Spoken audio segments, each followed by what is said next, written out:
Last Thursday and Friday, the S&P plunged through year-to-date support at 1250 on enormous volume.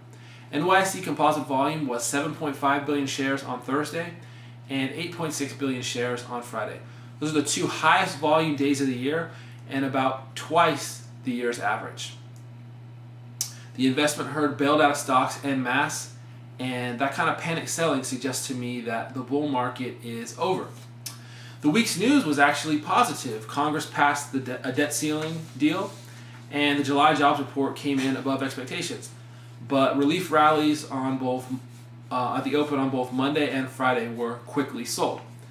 As if the market's action wasn't bad enough, S&P slashed the U.S.'s debt rating from AAA to AA plus Friday night.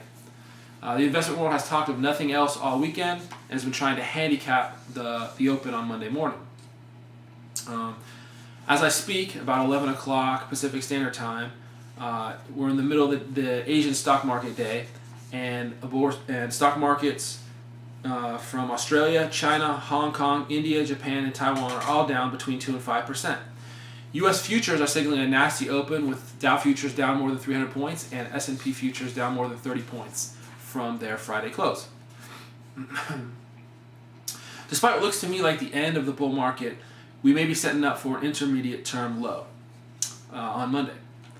Consider that almost a quarter of the entire gain for the bull market since March 2009 has been wiped out as of Friday's close. 170 of 700 S&P points.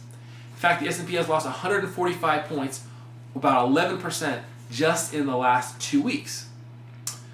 On Friday, March 6, 2009, the bottom of the previous bear market, 827 of 3,194 NYSE stocks closed at 52-week lows.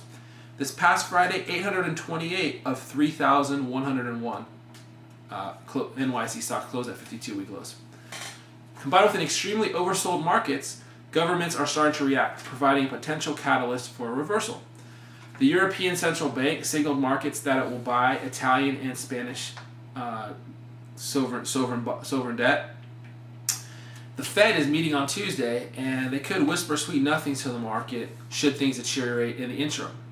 If there's one thing we all should have learned in the last few years, it's that governments will not sit idly by while the market crashes.